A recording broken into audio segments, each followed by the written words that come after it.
Welcome to my channel. Okay, so next clock. Right, so this one is a Numatron clock. Now this one came as a kit. This was the second clock kit I bought. So the first one I bought was this one. And then I, in previous videos, have gone through the second, third, fourth, fifth Nixie clocks that I've made. Now this is the first Numatron clock I ever made. And I thought, as with the Nixie clock, I'll buy a kit first to start with. And I bought this online from someone in Russia. It's a nice little kit. The instructions were alright. Again, they were in Russian, the instructions. But yeah, I managed to work it out. And pretty much, to be honest with you, you can tell anyway, because all the components are such a size that they'll only fit through the holes. So yeah, you can populate it yourself. You had to solder absolutely everything. Not a problem. Probably took a couple of hours to do it. I can't remember.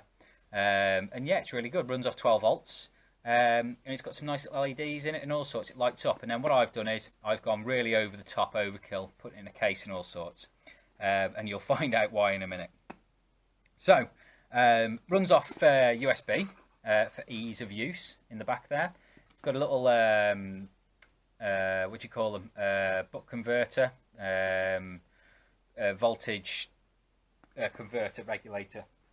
So it comes in at 5 volts from the USB socket, and then it pumps it up to 12 volts to supply the tubes and everything else. The whole clock runs off 12 volts. And normally it'd be supplied through there, but I've mounted it in here and I supply it through here. So let's plug it in and have a look at it. So there we go, we're plugged in. See, it goes through a startup sequence, and then that'll basically go through now until I set the time, and you can see how much difference there is in the brightness to the ones I made myself. So here's the one I made myself.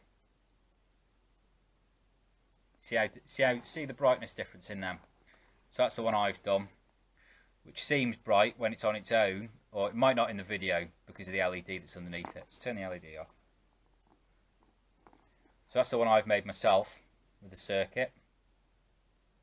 1402. Okay, then here's the one from Russia. So you can see there, lovely bright colours. Big buttons at the back there, but I've also got them wide into the front as well. So I can set the time at the front. Which one do you have to press first? You have to press a certain button first. Let's do one of these ones first. It's a bit easier. Yeah. Come on, which one is it? You have to press one of these buttons first to get it to set the time. Can't remember now. Let's try starting it again. Right, there we go. So, I never numbered the front, so that's what time the alarm's going to go off. The alarm's loud as hell as well, so you can change that. Yeah, then, yeah, there you are, you're in clock mode. And then I think, yeah, there you go. So, let's set it to 2, so 14.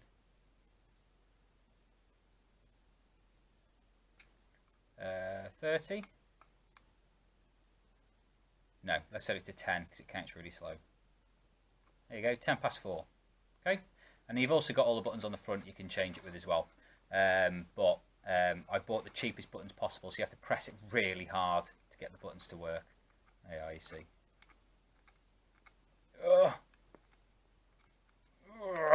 Yeah, feel like you're going to push it through to the other side of the planet. Then a little switch on the front. That means alarm on, alarm off. And it doesn't actually activate it on the circuit. The alarm's going to go off anyway because of the way I got it wired up. All this does is that just sends power to that LED and to the buzzer. So it's not actually power; it's actually ground. So the LED's wired up to positive, speaker's wired up to positive, and the ground link for both is done through this speaker. So this speaker done through this switch. So there we go. Then we've got a little pot on the front, and that controls the LEDs underneath. So you can see it all lights up, and it's very pretty. Looks lovely, this clock. Now, the overkill bit that I said is this part. So, here's the case, bit dusty. So the case here, you can see, it's got a nice glass dome.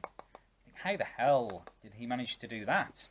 Well, I work in an industry that drinking is known for, and I drink a lot, or I used to. I don't anymore. I've stopped it almost altogether. It almost got out of hand at one point.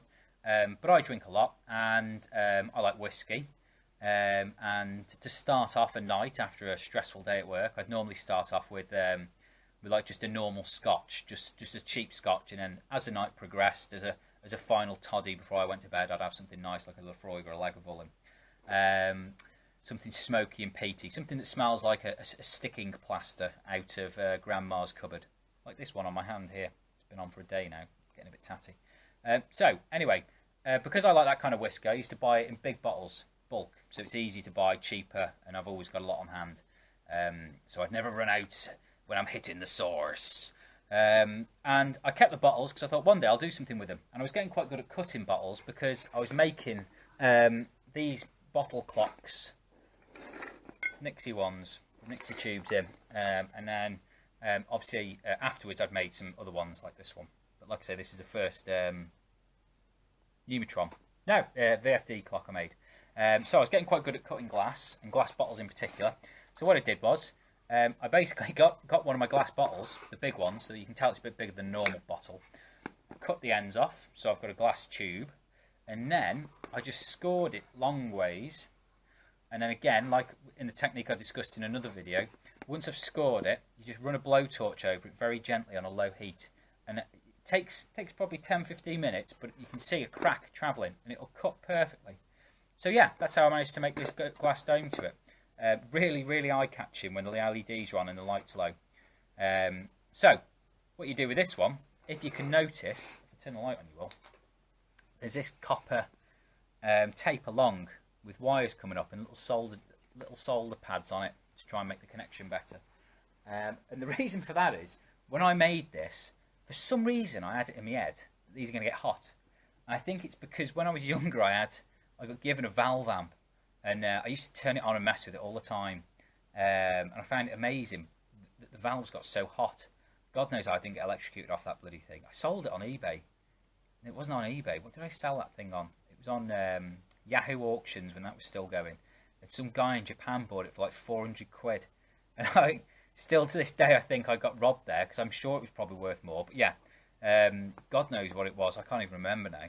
And it's not even going anymore to see what that valve amp was. But it was probably something extremely rare that some guy in Japan got an absolute deal for. But I was only young at the time, so I was like 17. So to me it was a lot of money. Anyway, because I played with that one all the time, I just thought these tubes would get hot as well. God knows why, when they're running off 12 volts.